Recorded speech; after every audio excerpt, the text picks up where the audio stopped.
At noon, I opened my lunchbox in the office and found something shocking inside the container my wife, Emma, had packed for me. A pack of cigarettes and a condom. She'd also added cilantro to the salad. The moment I saw everything, a chill ran down my spine. First of all, I don't smoke. Second, we always kept condoms in the nightstand drawer, so there was no reason to put one in my lunchbox. Third, she knew I was allergic to cilantro. Why would she deliberately add it to my food? I thought about it for a moment, then picked up my phone and called my lawyer. I need you to draw up divorce papers. My lawyer happened to be my sister. When she heard I wanted a divorce, she screamed, "Are you out of your mind? Emma treats you so well. Just because she put cilantro in your food, you want a divorce? Don't you think that's a bit of an overreaction?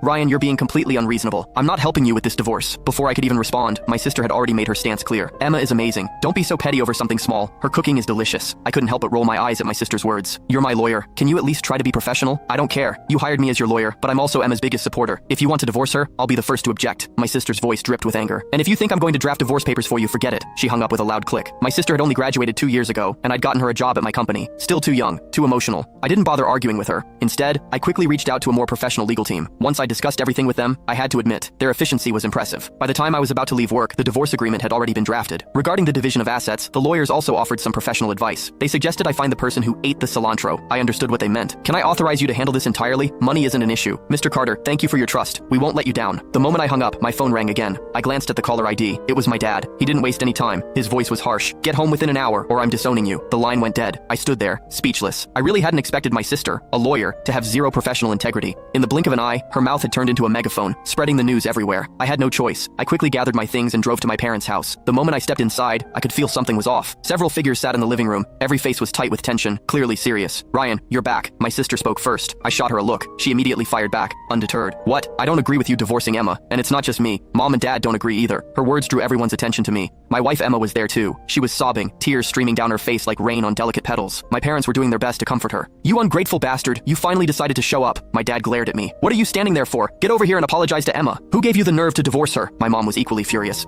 "I'm warning you, if you dare divorce Emma, I'll cut ties with you as my son." My sister crossed her arms and stood beside my parents, making her position crystal clear. In their eyes, Emma was a gentle, kind, and devoted wife. In the 7 years we'd been married, she'd kept our home running smoothly. She'd treated my parents and my sister well enough. But even so, I wasn't going to back down. This divorce was happening. "Please don't be angry with him. This isn't Ryan's fault. I must have done something wrong to upset him." Emma started blaming herself. Her words only made my parents angrier. Suddenly my dad rushed forward and slapped me across the face. "Emma married you. All these years she's given you children, taken care of me and your mother. She's been nothing but dedicated. With a wife like her, what more could you possibly want? She gave you a child. How can you be so clueless? Get on your knees right now and apologize to her. Beg her to forgive you." My dad's voice was a command. "Mom, Dad, it's my fault. I forgot Ryan is allergic to cilantro. If he eats it, his skin breaks out in a rash. I was up late last night helping our son with his homework, so I made a mistake when I prepared lunch this morning." Emma walked up to me. "Ryan, I'm sorry. Please don't be mad at me. I'll be more careful from now on." My sister stood across from me, teeth clenched and eyes blazing. She was naturally blunt and fresh out of law school.